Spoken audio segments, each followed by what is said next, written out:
হয় মজলিস, এই মাতম, এই জুলুস এবং কালো পোশাকে বা খালি পায়ে কেন আমরা, এটা মানুষের মধ্যে অনেক প্রশ্ন জাগছে বা জাগতে পারে। আর হঠাৎ করে এখন কিসের প্রোগ্রাম? দেখুন, আমরা শুধু মুসলমানের মধ্যে যত ফেরকা আমরা আছি, আমরা শুধু বিশ্ব নবী দিবসকে বুঝি, আর কিছু বুঝি না। কিন্তু এর সাথে সাথে বুঝতে হবে নবী একা না, তার আলো আওলাদ আছে। বিশেষ করে নবীর একমাত্র কন্যা মা ফাতেমা জাহরা থেকে নবীর যে আওলাদ এসেছে, নবীর যে খানদান এসেছে। আজ বিশ্বের মধ্যে খানদানের রসুল যত আছে, সাদাত বংশ, সৈয়দ বংশ, এই যত সৈয়দ বংশ এসছে, এনারা কোথা থেকে এসছেন?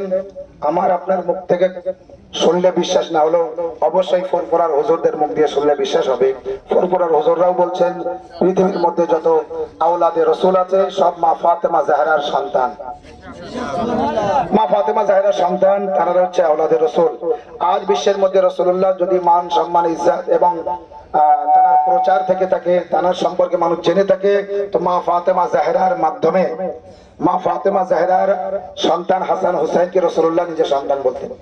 সেই ফাতেমা জাহরার স্মরণে তানার উপরে কিছু জুলুম হয়েছে, অত্যাচার হয়েছে, অন্যায় হয়েছে, অবিচার হয়েছে, মানুষ তানাকে অত্যাচার করেছে, তানার উপরে জুলুম করেছে। সেই মানুষদের প্রতিবাদে আজ আমরা এই পথে নেমেছি। সেই মানুষদের বিরুদ্ধে, সেই জুলমের প্রতিবাদে, জুলমের বিরুদ্ধে আমরা পথে নেমেছি। জুলুম কারা করেছে? আরবের একদল মুসলমানরা করেছিল। যে ঘর থেকে ইসলাম প্রচার হয়েছে সেই ঘরে তারা আগুন দিয়েছিল। সেই ঘরটি হলো মা ফাতেমা জাহরার ঘর। এবং সেই ঘরে যে আগুন দিতে গিয়েছিল, সেই আগুন অন্য কোন ঘর থেকে নিয়ে যায়নি। নবীর মসজিদ, মসজিদ আল্লাহর ঘর, মসজিদ, মসজিদে নববীর ভিতরে বসে তারা পরিকল্পনা করে মা ফাতেমা জাহরার ঘরে হামলা করতে গিয়েছিল। তার মানে তারা কোনো অমুসলিম ছিল না, তারা মুসলিম ছিল। এবার আপনি বলবেন তো মৌলানা সাহেব, ঠিক আছে মুসলিম ছিল, সব ঠিক আছে, তো নিজেদের ব্যাপার নিজেদের ভিতরে রাখা ভালো।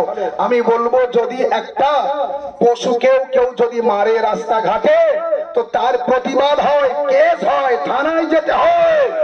নবীর একমাত্র কন্যা ফাতেমা জাহরাকে মেরেছে এবং জুলম অত্যাচার করেছে, তার ঘরে আগুন দিয়েছে। সাধারণ একটা দোকান ঘরে কোন জায়গায় আগুন লাগলে আমরা দৌড়ে যাই পানি নিয়ে আগুন নিভাতে। মা জাহরার ঘরে আগুন দিয়েছিল, কেউ নিভাতে যায়নি, কেউ সান্ত্বনা দিতে যায়নি, কেউ প্রতিবাদ করেনি।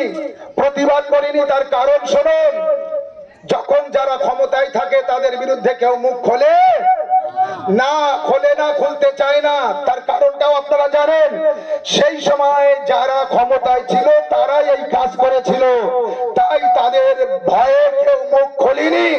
কিন্তু বিশ্বের মধ্যে একটা দল আছে, আপনারা জানেন, শিয়া ইসনা আশারি। আমরা কারা?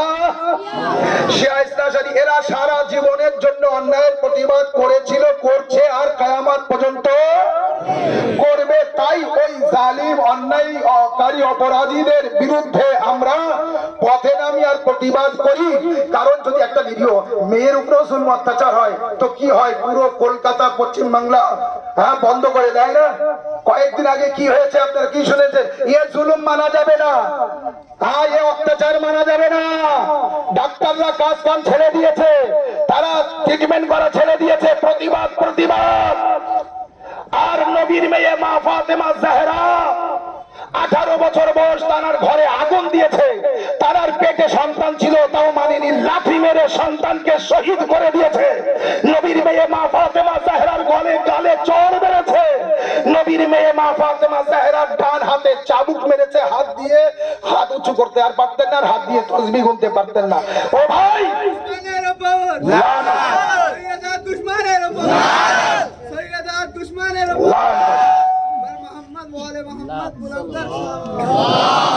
এবার আপনি বিচার করে বলুন ভাই, যারা নবীর মেয়ে মা ফাতেমা জাহরার উপরে এই জুলম অত্যাচার করেছে তাদের মানবেন? তাদের মানা যায়? তাদের স্মরণ করা যায়? তাদের নেতা মানা যায়? তাদের সামনে রাখা যায়? তাদের পথ দেখানোর জন্য সামনে রাখা যায়? যায় না, না? এখনো পর্যন্ত লাখো না কোটি কোটি মানুষ তাদের নেতা বলে মানছে। তাহলে নিশ্চয়ই মা ফাতেমা জাহরার এই সত্য ঘটনাকে গোপন করা আছে। যাতে এই সত্য ঘটনা গোপন না থাকে, সবাই জানে আর সকলকে জানানো হয়, তার জন্য আমরা পথে নামি এবং 5 দিন ধরে, 5 দিন না প্রায় 25 দিন ধরে আমরা মা ফাতেমা জাহরার নামে মজলিস করি। এই কারণে নবী বলেছেন, বুখারী শরীফের মধ্যে আছে, ফাতেমা তো বাজাতো মিন্নি, ফাতেমা আমার টুকরা, ফাতেমা আমার অংশ, মান আসাহা ফাকাদ আযানি, যে তাকে কষ্ট দেবে সে আমাকে কষ্ট দেবে। কে বলেছে? নবী পাক বলেছেন, নবী মুহাম্মদ রাসূলুল্লাহ সাল্লাল্লাহু আলাইহি ওয়া সাল্লাম বলেছেন। लब्बैक या ज़हरा, लब्बैक या ज़हरा, लब्बैक या ज़हरा, पहले दुश्मনের উপর लब्बैक या हुसैन। তাহলে আপনার আঙ্গুল, আপনার হাতের অংশ আঙ্গুলে যদি চোট লাগে সারা শরীর যন্ত্রণা বোধ করবে। নবীর অংশ মা ফাতেমা জাহরা, সেই ফাতেমা জাহরাকে যারা কষ্ট দিয়েছে, জুলম অত্যাচার করেছে, তাহলে কি নবী কষ্ট পাবে না? নবী কষ্ট পাবে তো? যারা নবীকে কষ্ট দেয় তাদেরকে আমরা মানতে পারি না, তাদের আমরা মানবো না। এবং শুনতে শেষ করছি, এই জুলম অত্যাচার ও অন্যায় যারা করেছে আর তারা গোপনে আছে, এই জিনিসটা ফাঁস হয়নি, এই জিনিসটা লোকদেরকে জানতে দেয়নি।